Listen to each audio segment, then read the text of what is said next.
The bread cart was closed for the day. Blue, as was his custom, had made the walk out to a familiar field. He lay beneath the moon and tried his phone again, but to no avail. It wasn't picking up. Not that anything was urgent at the moment, but it would just be nice to hear from it is all.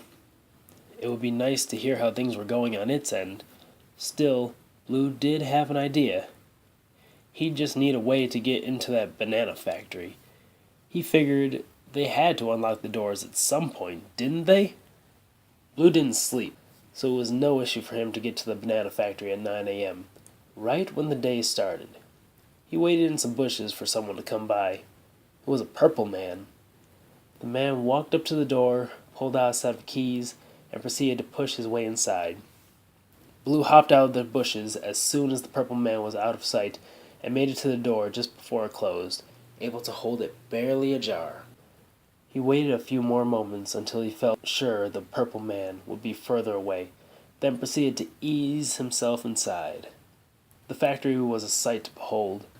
Machines were everywhere, spitting out bananas, picking them back up, wrapping them in plastic, and setting them back down. Blue wondered what the point of it all was, but he did have to concede that the whole process was awfully efficient. Blue didn't see any people in sight, so he made his way through the factory, inspecting every crane, claw, conveyor belt, and crankshaft.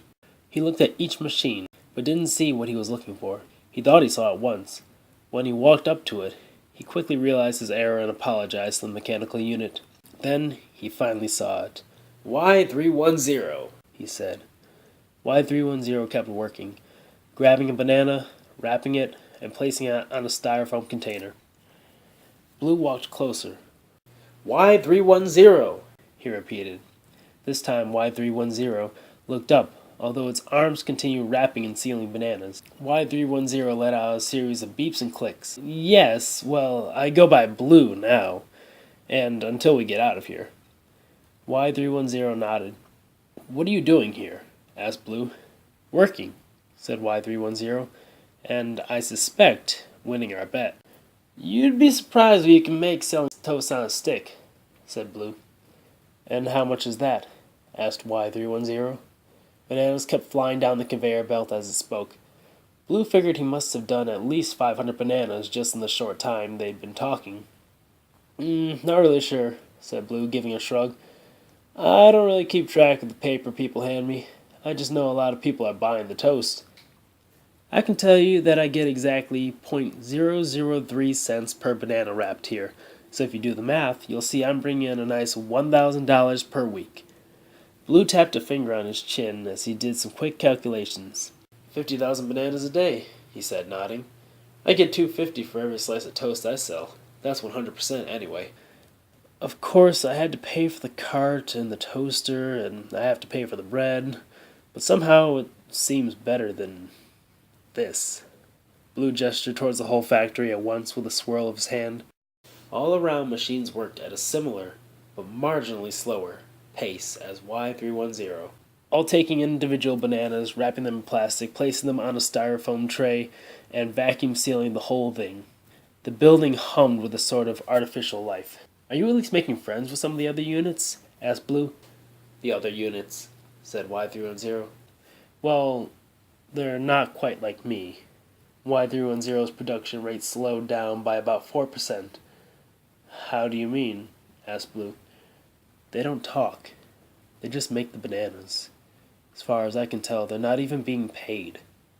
I think they're using them as slaves. Blue took a look around the factory again. Upon second inspection, the rest of the machines did seem a little different than Y310. A little less alive. Why are they paying you then? Asked Blue. Because I'm a little faster than them. I suppose, said Blue, and gave a nod. So you're saying they would stop paying you if you slowed down? Y310 hesitated for a moment. I guess so. So if I were to... Blue suddenly stepped around Y310 and started knocking bananas off the conveyor belt and onto the ground. Whoa, hey, stop that, said Y310. Its hands continued the same rhythmic pattern they'd gotten into, except there were no bananas for it to grab. A red light started flashing as the siren simultaneously began sounding. Now you've done it. Blue heard the sound of a door slam against the wall as it opened with force. The same purple man Blue had followed into the factory was stepping back out onto the factory floor. His tight-lipped scowl and furrowed eyebrows conveyed his anger, although Blue wasn't sure if he was angry that something was happening in the factory or just angry that he was the one who had to come fix it. The purple man started making his way directly toward Blue and Y310. Blue knew he couldn't risk being spotted, so he hid himself beneath the conveyor belt. He could see the bananas he knocked off scattered to either side of him, and he could see a set of purple legs approach.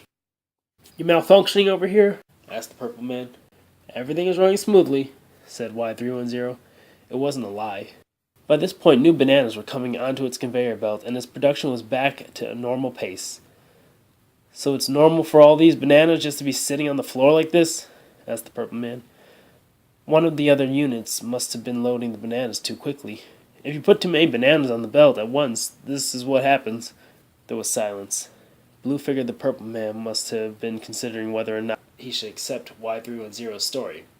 "Well," the purple man finally said, "don't let it happen again. And if it does happen, I expect you to give me the number of the unit that's causing this. How many bananas do you think are here?" The purple man began bending over to pick up some of the bananas. Blue eased away from the purple man's hand as he picked up another banana. "This is like at least 30 bananas.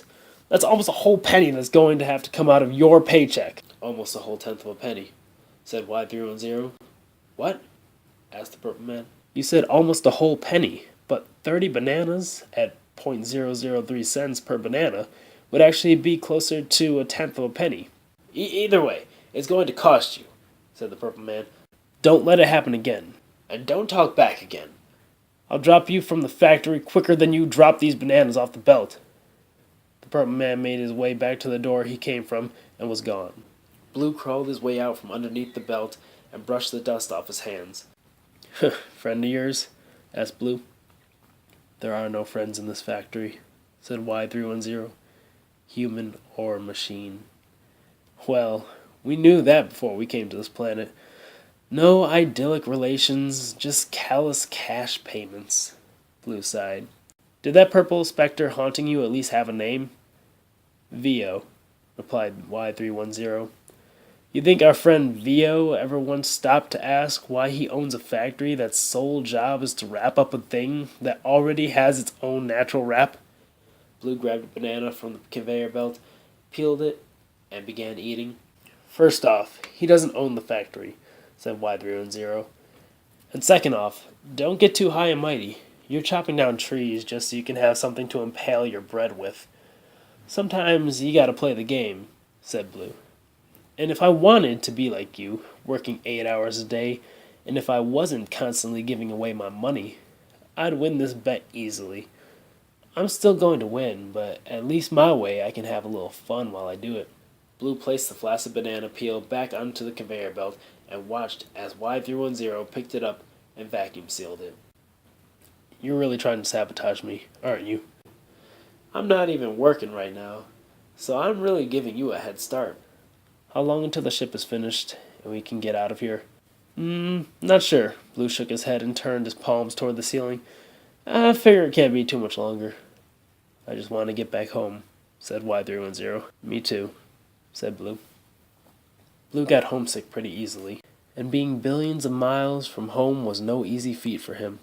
So when his and Y310's ship started leaking plutonic fluids in this part of the universe, basically the middle of nowhere, he was not looking forward to having to camp out on Earth while he waited for a repair unit to get sent out to him. It was actually Y310 that came up with the idea that they could pass the time with a friendly bet. They'd both get jobs and see which of them could earn more money by the time the ship got fixed. Blue did some research and went the toast on a stick route, while Y310 decided his time would be best spent at a factory. Blue honestly wasn't sure which of them was winning, since he didn't care too much about keeping track of the money. Still, Blue did want to make sure he won, just so he could avoid having to hear Y310 brag the whole journey home. "Well," said Blue, "I should head out of here before our good man Vio decides to take another jog around the lap.